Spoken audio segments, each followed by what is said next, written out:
আসসালামু আলাইকুম, সবাইকে মোহনা সংবাদে স্বাগত। সাথে আছি আমি সোনিয়া ইসলাম। এবারে বিস্তারিত।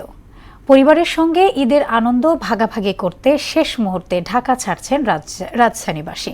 রেল স্টেশন, বাস টার্মিনালগুলোতে যাত্রীর চাপ বাড়লেও ঈদ ছুটি আগাম শুরু হওয়ায় উপচে পড়া ভিড় দেখা যায়নি। ভোগান্তি ছাড়াই এবার নারীর টানে বাড়ি ফিরতে পেরে খুশি ঈদে ঘরমুখো মানুষ। এমআর আসাদের প্রতিবেদন। কেউ স্বপ্ন নিয়ে, কেউ বা স্বপ্নের কাছে ফিরে যাচ্ছেন ঈদের আনন্দকে পূর্ণতা দিতে। পরিবারের বয়স্ক বা কনিষ্ঠ সবার একটাই চাওয়া, নিরাপদে স্বজনদের সান্নিধ্যে পৌঁছানো। সোমবার ঈদ উল ফিতর উদযাপিত হলে রোববারই বাড়ি ফেরার শেষ দিন, তাই বাক্স পেট্রা গুছিয়ে তাড়াহুড়ো ছুটোছুটি রেল স্টেশনের প্ল্যাটফর্মে। কয়েকদিন আগে থেকেই ঈদের ছুটি শুরু হওয়ায় রোববার যাত্রীর চাপ ছিল তুলনামূলক কম, তবে চাহিদার তুলনায় টিকিট বরাবরের মতোই অপ্রতুল। যারা ঈদের আগে মোটামুটি চলে গেছে অনেক, এজন্য অন্যান্য বছর হচ্ছে ঈদের চেয়ে এবার ঈদের একটু জার্নিটা কম, যানজটটা কম আর কি। খুব ইজিলি যেতে পারতেছি, হ্যাঁ, খুব স্বাচ্ছন্দ্যে।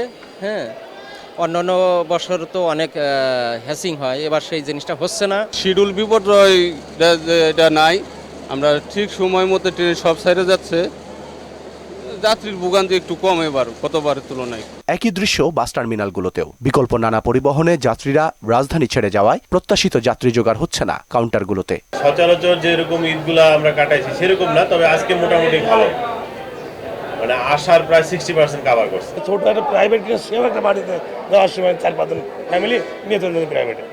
আগে এরা সব বাসে যায়, এখন তো তারা যাচ্ছে। স্বপ্নের ঈদযাত্রা পরিপূর্ণতা পাবে তখনই যখন নারীর টানে শেকড়ের কাছে নিরাপদে পৌঁছাবেন স্বজনরা। এমআর আসাদ, মোহনা সংবাদ, ঢাকা। দর্শক, ঈদে ঘরমুখো মানুষের খবর সরাসরি জানবো সহকর্মী তানজিদ ভুঁইয়ার কাছ থেকে। তিনি আছেন রাজধানীর গুলিস্তান ফুলবাড়িয়ায়। তানজিদ।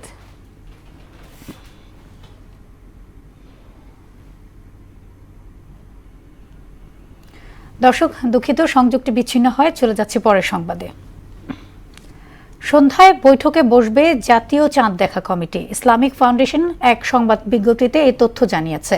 বিজ্ঞপ্তি জানানো হয়, বায়তুল মোকাররম জাতীয় মসজিদে ইসলামিক ফাউন্ডেশনের সভাকক্ষে বৈঠকটি অনুষ্ঠিত হবে।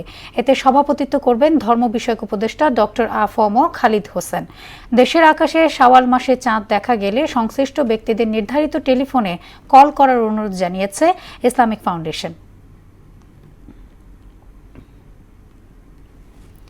এদিকে দেশবাসীকে ঈদের শুভেচ্ছা জানিয়েছে অন্তর্বর্তী সরকারের প্রধান উপদেষ্টা ডক্টর মোহাম্মদ ইউনূস। এক ভিডিও বার্তায় তিনি এই শুভেচ্ছা জানান।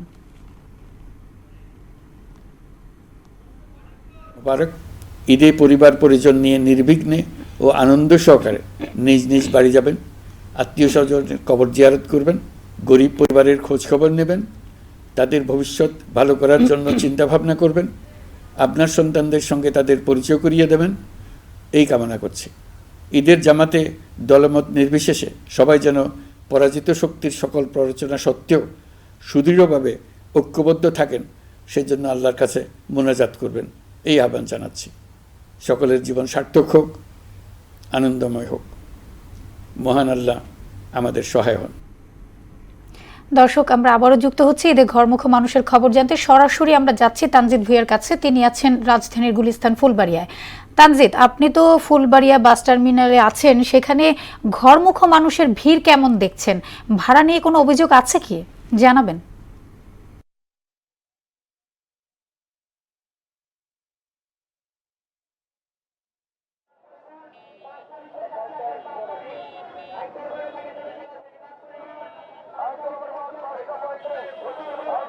জি ধন্যবাদ। আপনি ইতিমধ্যে বলেছেন যে আমি এখন আছি গুলিস্তানের ফুলবাড়িয়া যে বাস স্ট্যান্ড, সেখানে।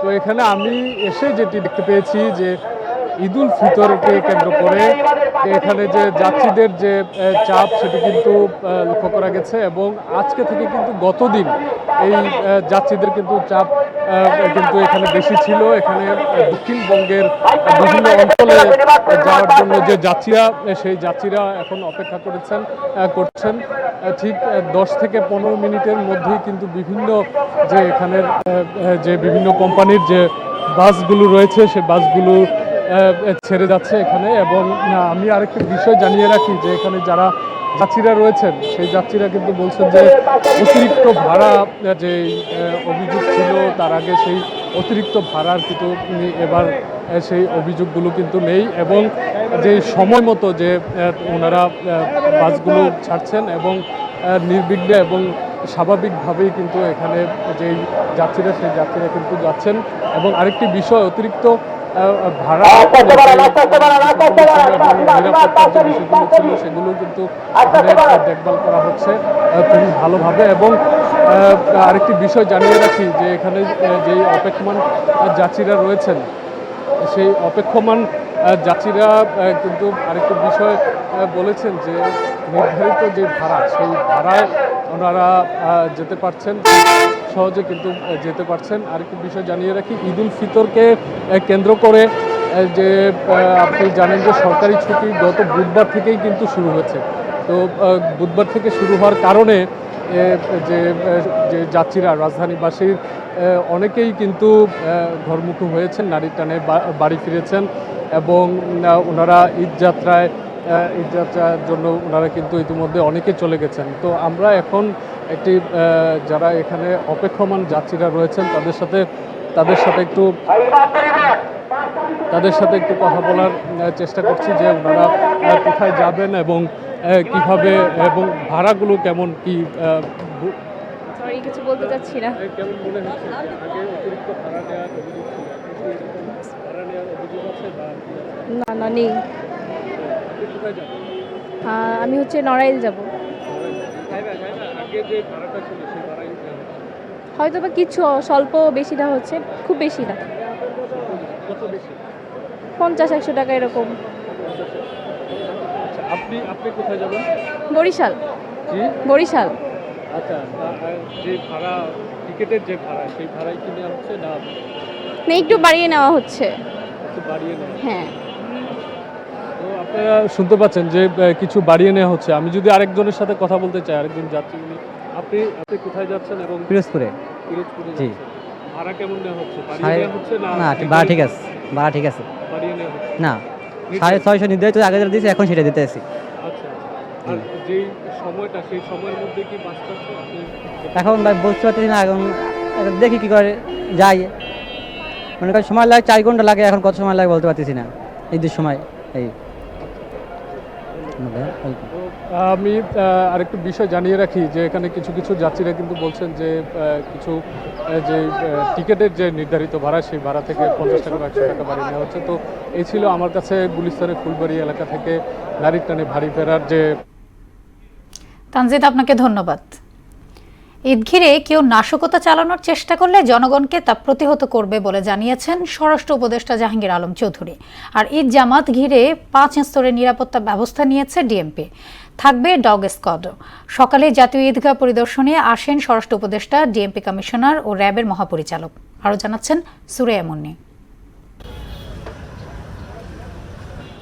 ঈদ জামায়াতের জন্য প্রস্তুত জাতীয় ঈদগাহ। জাতীয় ঈদগাহ ময়দানে সকাল 8:30টায় হবে ঈদের প্রধান জামাত। কতটুকু প্রস্তুত হলো ঈদগাহ তা ঘুরে দেখতে আসেন ঢাকা মেট্রোপলিটন পুলিশ প্রধান, সাথে ছিল ডগ স্কোয়াডের বিশেষ টিম। পরে ডিএমপি কমিশনার সাংবাদিকদের জানান, জাতীয় ঈদগাহে এবার 35,000 মুসলমান একসঙ্গে ঈদের নামাজ আদায় করতে পারবে। নাশকতার কোনো ঝুঁকিও নেই। ঈদ জামায়াতের নিরাপত্তায় মাঠে থাকবে 15,000 সদস্য। নিরাপত্তার স্বার্থে তল্লাশি কাজে সহায়তা করার অনুরোধ করা হলো। কোনো প্রকার ব্যাগ, ধারালো বস্তু, দাহ্য পদার্থ নিয়ে না আসার জন্য মুসল্লিগণকে অনুরোধ করা যাচ্ছে। কোনো ঝুঁকি নেই এবং আলহামদুলিল্লাহ আমরা রমজান মাসে ঢাকাবাসী অনেক ভালো ছিলাম বলেই আমি মনে করি। এরপর ঈদগাহ পরিদর্শনে আসেন র্যাব মহাপরিচালক। তিনি জানান, ঈদের ছুটিতে রাজধানী বিনোদন কেন্দ্রগুলোতে নিরাপত্তা জোরদার করা হয়েছে। নারী, শিশু সহ একটা বিশাল সংখ্যক জনগোষ্ঠীর একটা অংশ তারাও যাতায়াত করেন এবং বিনোদন কেন্দ্রে যান। তো আমরা সেদিকেও নজর রাখছি যাতে কোনো রকম কোনো ইভটিজিং বা যৌন হয়রানি বা এই ধরনের যে অপরাধমূলক কর্মকাণ্ড যাতে না ঘটতে পারে সেজন্য আমরা সতর্ক দৃষ্টি রাখছি। সবশেষে সার্বিক নিরাপত্তা পরিস্থিতি ঘুরে দেখেন স্বরাষ্ট্র উপদেষ্টা। এ সময় সাংবাদিকদের তিনি জানান, ফাঁকা ঢাকায় কেউ নাশকতার চেষ্টা করলে জনগণ নিয়ে তা প্রতিহত করা হবে। নিরাপত্তার জন্য আমাদের যত ধরনের ব্যবস্থা নেওয়ার কথা আমরা সব ধরনের ব্যবস্থা নিয়েছি। আমাদের নিরাপত্তার কোনো অভাব নেই এবং কোনো নাশকতা হওয়ার কোনো আশঙ্কা নেই। যদি কোনো ধরনের কোনো সংবাদ আপনারা পান তা আপনারা আমাদের জানাবেন, আমরা জনগণকে নিয়ে আপনাদের নিয়ে আমরা ওইটাকে প্রতিহত করব। এদিকে প্রথমবারের মতো আগারগাঁওয়ের পুরাতন বাণিজ্য মেলার মাঠে হতে যাচ্ছে ঈদ জামাত। নামাজ আদায়ের পর বের করা হবে পুরান ঢাকার ঐতিহ্যবাহী ঈদ মিছিল। আয়োজন করা হয়েছে রকমারি ঈদ মেলারও। সুরাইয়া মুন্নি, মোহনা সংবাদ, ঢাকা। বাংলাদেশি শিক্ষার্থীদের জন্য উচ্চশিক্ষার সুযোগ বাড়াতে চীন ইতিবাচক সাড়া দিয়েছে বলে জানিয়েছেন প্রধান উপদেষ্টার high representative doctor Khalilur Rahman. বাংলাদেশের বিপুল সংখ্যক শিক্ষার্থী বর্তমানে চীনে পড়াশোনা করছেন, যা ভবিষ্যতে আরও সম্প্রসারিত হবে।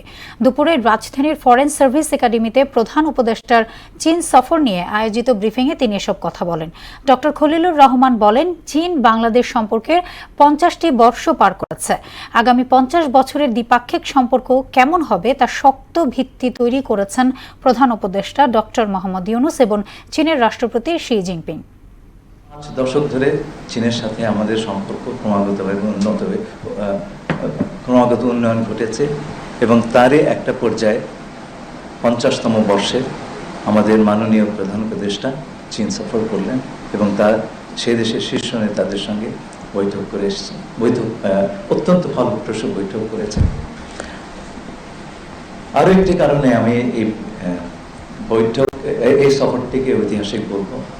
আগামী কয়েক দশকে সম্পর্ক বাংলাদেশ এবং চীনের দ্বিপাক্ষিক সম্পর্ক একটা অত্যন্ত শক্তিশালী পাটাতনে দাঁড় করে দিয়েছেন আমাদের এই দুই দেশের শীর্ষ দুই নেতা। রাজনৈতিক অনভিজ্ঞতা থেকে অন্তর্বর্তী সরকার নির্বাচনী রোডম্যাপ ঘোষণা করছে না বলে মন্তব্য করেছেন বিএনপি মহাসচিব মির্জা ফখরুল ইসলাম আলমগীর। নির্বাচনী ইস্যুতে প্রধান উপদেষ্টার বক্তব্যে বিএনপি কিছুটা হতাশ হয়েছে বলেও জানান তিনি। সকালে গুলশানে মির্জা ফখরুল আরও জানান, এপ্রিলের মাঝামাঝি সময়ে দেশে ফিরবেন খালেদা জিয়া। বিস্তারিত জানাচ্ছেন হুমায়ুন কবির। গুলশানে বিএনপি চেয়ারপারসনের কার্যালয়ে সাংবাদিকদের সঙ্গে মতবিনিময় করেন বিএনপি মহাসচিব মির্জা ফখরুল ইসলাম আলমগীর। উঠে আসে প্রধান উপদেষ্টা ডক্টর ইউনূসের চীন সফর প্রসঙ্গে। এই সফরকে ইতিবাচক হিসেবে দেখছেন বিএনপি মহাসচিব। অর্জন হচ্ছে যে ওই প্রেসিডেন্টের সঙ্গে দেখা হয়েছে, যেটা খুব রেয়ার অকেশনস আর কি, এবং সেখানে কিছু আলোচনা হয়েছে নিঃসন্দেহে, যেটা পজিটিভ হবে বলে আমার মনে হয়। এবং আমরা কতগুলো যে আপনার স্মারক যেটাকে এমওইউ স্বাক্ষর হয়েছে সেগুলো পজিটিভ, এবং আমি মনে করি এটা একটা পজিটিভ মেসেজ আমরা পেয়েছি। নির্বাচন ইস্যুতে মির্জা ফখরুল জানান, রাজনৈতিক অনভিজ্ঞতা থেকে নির্বাচনের রোডম্যাপ ঘোষণা করছে না অন্তর্বর্তী সরকার। গণতন্ত্রের শত্রুকে ভারতে বসিয়ে রেখে নির্বাচন পেছালে সংকট আরও বাড়বে। ওনার বক্তব্যের মধ্যে যে ডিসেম্বর থেকে জুন মধ্যে হতে পারে, উই ওয়ার ফ্রাস্ট্রেটেড। এখন পর্যন্ত ভারতবর্ষের একটা কোল্ড শোল্ডার, এই জিনিসগুলো আপনার আমাদের জন্য খুব ভালো একটা ভবিষ্যৎ তৈরি করছে না। গণতন্ত্রের শত্রু তাকে ভারতবর্ষে বসিয়ে রেখে আমি আপনার নির্বাচনটাকে পেছাবো, এটা আরও বেশি সংকট তৈরি করবে বলে আমার মনে হয়।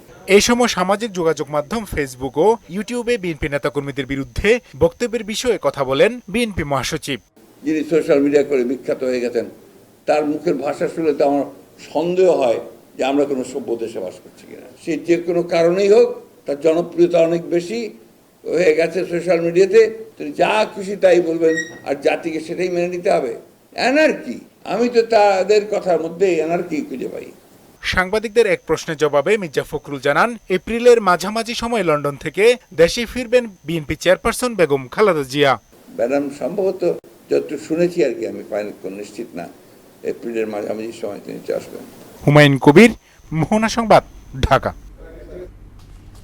সৌদি আরবের সঙ্গে মিল রেখে দেশের বিভিন্ন স্থানে আজ পালিত হচ্ছে পবিত্র ঈদ উল ফিতর। সকালে গাজীপুর সদর উপজেলার মির্জাপুর ইউনিয়নের ডগরি মসজিদে মুসল্লিরা ঈদের নামাজ আদায় করেন। এদিকে নারায়ণগঞ্জের ফতুল্লার লামাপাড়া এলাকায় পবিত্র ঈদ উল ফিতরের নামাজ আদায় করেন মুসল্লিরা। অন্যদিকে দিনাজপুরের কয়েকটি উপজেলার ঈদ উল ফিতরের নামাজ আদায় করেন মুসল্লিরা। এছাড়া পটুয়াখালীর 22 গ্রামের মানুষ উদযাপন করছে আগাম ঈদ। চাঁদপুরেও অর্ধশত গ্রামে আজ উদযাপন করা হচ্ছে পবিত্র ঈদ উল ফিতর। এবার দেশের বাইরের খবর। বিধ্বংসী ভূমিকম্পের পর মিয়ানমারের ধ্বংসস্তূপ থেকে মিলছে একের পর এক লাশ। হু হু করে বাড়ছে মৃতের সংখ্যা। শক্তিশালী ভূমিকম্পে মিয়ানমারে প্রাণহানি বেড়ে দাঁড়িয়েছে ১,৬০০। ৩,০০০-এরও বেশি মানুষ আহত হওয়ার পাশাপাশি নিখোঁজ রয়েছে কয়েকশো। তবে প্রাকৃতিক এই দুর্যোগের পরেও থেমে নেই জান্তা সরকারের হামলা। ভূমিকম্পে ধসে পড়া ভবনের ধ্বংসস্তূপে আটকে পড়াদের উদ্ধারে যখন ত্রাহি ত্রাহি অবস্থা, তখনও জান্তা সরকার দেশটির কিছু অংশে বিমান হামলা চালিয়ে ৭ জনকে হত্যা করেছে। শেষ করব মোহনা সংবাদ, যাবার আগে শিরোনামগুলো আরও একবার।